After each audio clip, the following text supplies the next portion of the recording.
Hello students, welcome to Easy Elimo Learning Simplified. I am your teacher, Mr. Stanley Ombogo.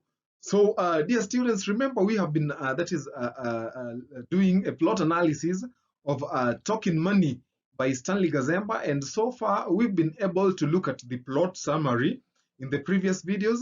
We've also been able, that is, to look at the relevance of the title.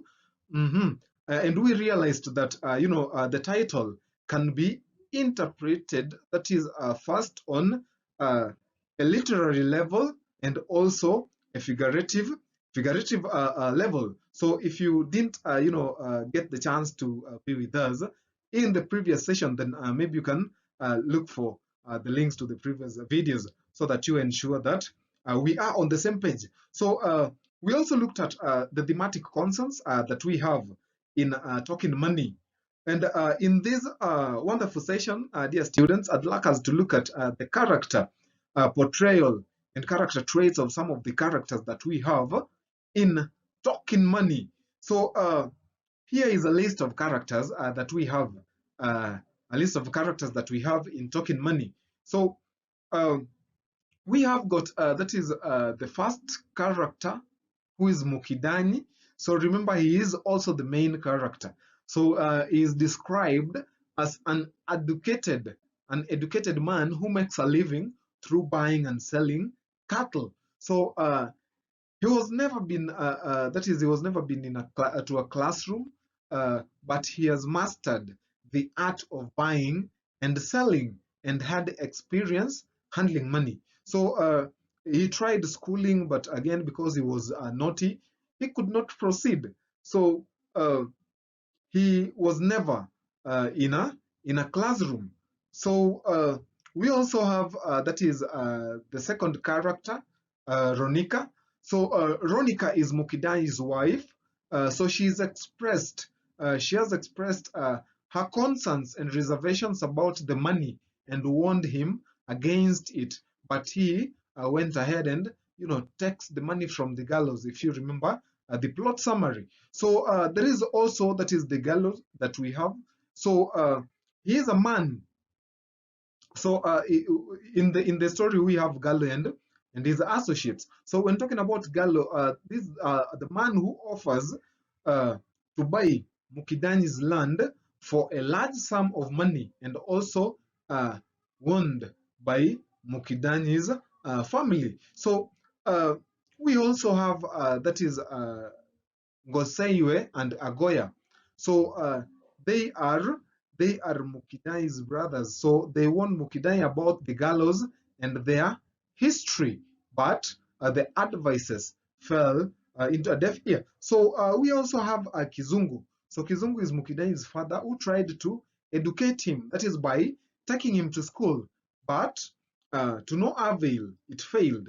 So we also have, that is Mukidani's children, who are also mentioned in the story. So they are mentioned, that is when they are woken up by the raised voices of their parents, that is in the middle of the night, when the duo had an argument, that is about the money that was talking. So we can also talk about, a fat woman, Mukidani and his buddies used to steal pinches at the ramp. That is the proprietress. So she's also a shadowy character, or a minor character, that is mentioned in the story. So let's start by looking at the character traits of, that is the main character, who is Mukidani. So Mukidani, to begin with, is a furious young man and a cattle trader, and he ignores his elder brother's warning against selling his land. So he, as well ignores the wife's that is advice and warning. So some of these are some of the character that character portrayal that Mukidai shows in this story. So number one, he is illiterate. So we are told that he never went to school and never been to any classroom to speak of. So we are also told that Mukidani is gullible. So he easily trusts Gallo with a large sum of money. That is even without counting it. He never had time to count the money. That is whether to check if it is the agreed amount or not. So he is also nervous. That is when confronted with the money, we are told that he gets nervous and his hands shake. So we can also talk about this trait, that is he is jumpy. So he is always alert and wakes up easily. So he has always slept with one ear open. So we also get to learn that Mukidani is superstitious. So he is having some beliefs in the supernatural. So we are told that he believes in the Viganda spirits and other unseen creatures. So we come across that that is in the Talking Money, and again the journey to the to the Gallo and his associates to return the money that he earlier had received. So he is also cautious.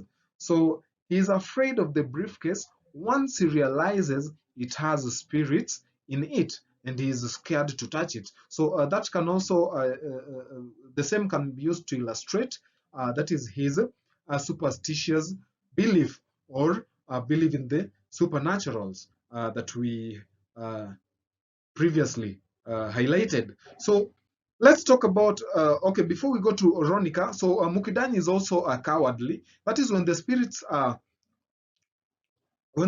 voice their complaints, he quickly gives the money back.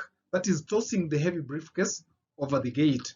So he is also greedy. So despite his superstitions and fears, he could not resist the large sum of money and went ahead to sell the land, despite being warned by his wife and friends. So let's now go to the next character. That is also a major character in the story. That is Ronica, Mukidani's better half, or Mukidani's wife. So remember, she is concerned, and she wants Mukidani about that is transacting business or doing business with Gallo. So some of her character traits is that number one, she is strong-willed and assertive.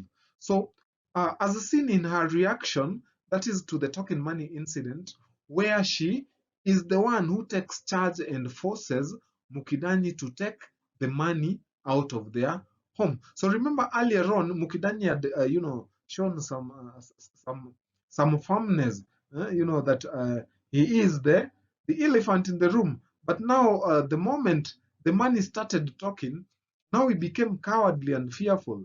So it is Ronica who forces him to take the money out of their home. So Ronica is also superstitious. So this is when she immediately recognizes the voices that are coming from the briefcase are those of spirits, and speaks about her belief in witchcraft and the Viganda spirits. So remember, she is the first to tell Mukidani that those are evil spirits that are talking inside the briefcase. So that tells us something about her superstitious belief also. So she's also fearful, that is as seen when she's easily frightened and clutching onto Mukidai's wrist during during the incident, with the talking money. So we can also say that she's protective. So she protects uh, her family and is easily worried about her family safety.